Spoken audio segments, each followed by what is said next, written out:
सभी स्टूडेंट्स को good morning. एक नया सवाल देखिए। अगले साल 2026 में ये सवाल पूछा नहीं गया था। बिंदु क्या है? बिंदु, और यहाँ है बिंदुओं और को जोड़ने वाले रेखाखंड को किस अनुपात में विभाजित करता है। यानी अंतर विभाजन का जो सूत्र है हमारा वो यहाँ पर इस्तेमाल होने वाला है।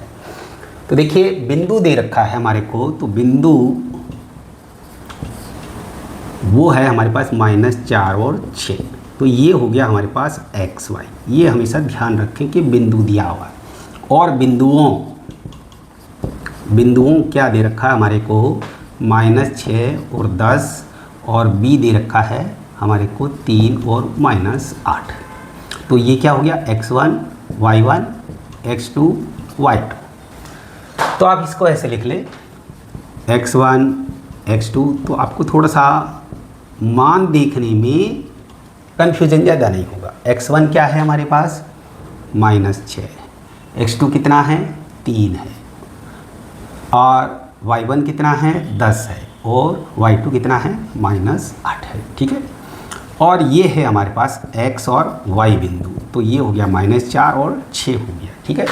अब ये कह रहा किस अनुपात में? तो किस अनुपात जहाँ भी आए तो m1 अनुपात m2, ये हमारे को फाइंड आउट करना कि ये किस अनुपात के अंदर विभाजित कर रहा है। तो आइए इसका सूत्र देखें। x बराबर और y बराबर, ऐसे आप पहले खींचे परीक्षा में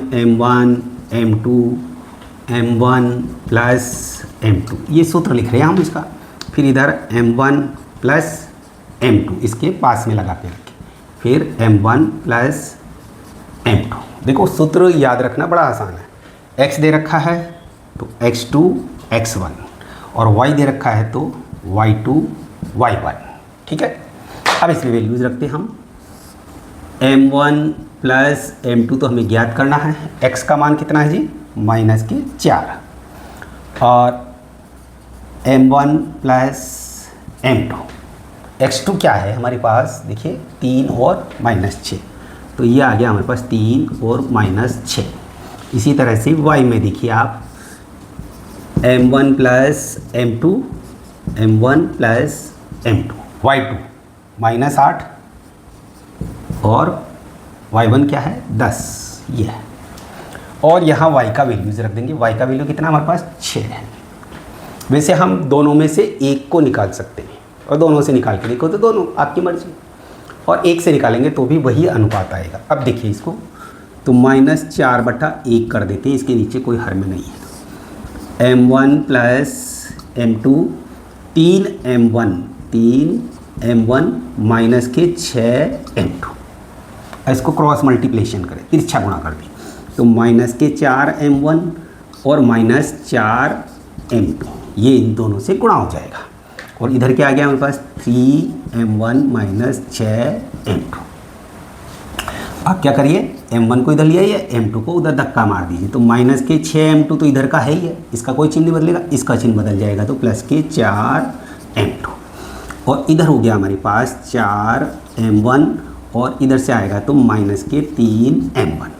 ये दोनों ही सेम चिन्ह के हैं तो दोनों जुड़ जाएंगे। तो ये हो गया -7m1 बराबर, इन दोनों की बाकी होगी, अपोजिट साइन है तो 6 में से 4 चला गया तो -2m2। अब हम अनुपात याद करना है तो m1/m2 बराबर -2 के साथ, ये इससे कैंसिल हो जाएगा तो 2/7, या हो गया हमारे पास m1 अनुपात m2 बराबर 2/7। और आप इससे भी निकालोगे तो भी ये रिजल्ट आया। देखिए 6 से गुणा हो जाएगा, एक क्रॉस मल्टीप्लिकेशन है ना। 6m1 प्लस 6m2 बराबर -8m2 और प्लस 10m2। अब इसे करें m1 को इधर लेके आएंगे तो ये क्या हो गया?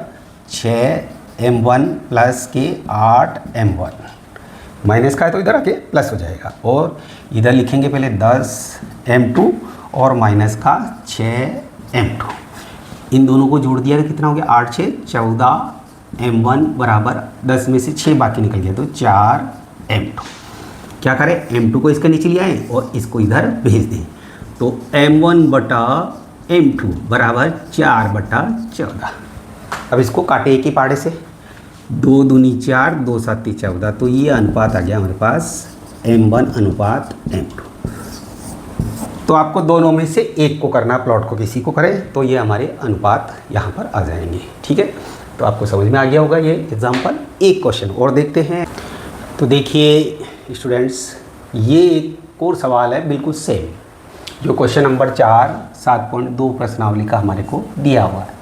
यहाँ पहले बिंदुओं दे रखा है और, है ना, ये और का लॉप है, को जोड़ने वाले रेखाखंड को बिंदु, ये दे रखा हमारे को बिंदु, तो ये बिंदु है, बिंदु यानी x और y है, और ये बिंदु हो गए तो x1 y1 और ये x2 y2 हो गया हमारा, है ना।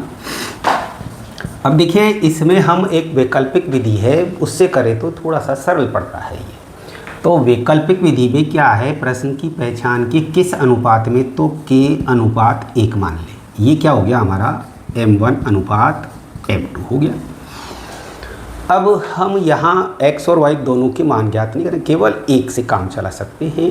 x जैसे x निर्देशांक है उसका, उस सूत्र से काम करें हम, m1 plus m2, m1 plus m2, x2 और x1, इसी से निकलेंगे हम दोनों मान। ठीक है, तो यहाँ हमने जो अनुपात माना m1 m2 वो k अनुपात 1 मान लिया है, तो यहाँ पर हम लिख देंगे k+1 और k+1, और x का मान है हमारे पास ये 1 आ रहा है ना, x का मान क्या आ रहा है हमारे पास -1 आ रहा है, तो यहाँ -1 रख देंगे। k+1 अब यहाँ पर x2 का मान कितना हमारे पास, x2 का मान देखिए यहाँ पर कितना है 6 है, तो यहाँ पर 6 रख दिया हमने, और एक x1 का मान कितना हमारे पास -3 है। ठीक है ना, आप चाहे तो यहाँ पर अलग से लिख सकते हैं, जैसे x1 x2, है ना, x1 और x2 लिख करके फिर हल करें, तो x1 क्या है हमारे पास -3 है और ये 6 है, और x का मान हमारे पास क्या है यहाँ पर, तो ये लिखे तो क्या हो, इसमें थोड़ी गलती होने की संभावना कम रहती है, और आप डायरेक्ट भी लिख सकते हैं।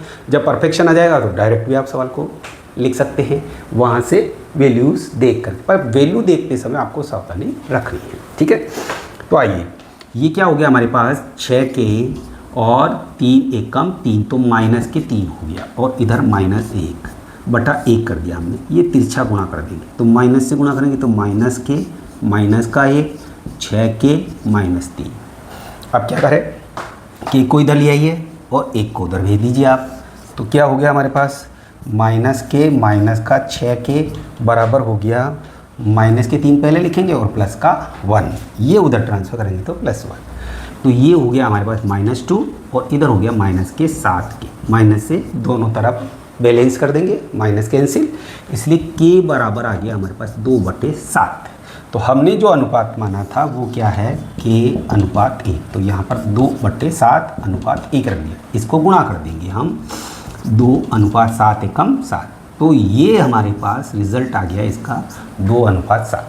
तो इसलिए क्या ध्यान रखना, किस अनुपात, ये परीक्षा में आता है वर्ड किस अनुपात में, तो वहाँ पर k अनुपात 1 रख करके भी आप कर सकते हैं, और नहीं तो m1 m2 रहने दीजिए आपके, और इसमें m1 m2 को वो तिरछा गुणा हो जाएगा, उसका अनुपात आ जाएगा m1/m2, जैसा कि हमने पहले सवाल में किया था। तो आपको समझ में आ गया होगा। तो चैनल को लाइक करें, सब्सक्राइब करें, और कमेंट में ज़रूर बताएं कि आपको सवाल किस तरह लगता है। बहुत बहुत धन्यवाद।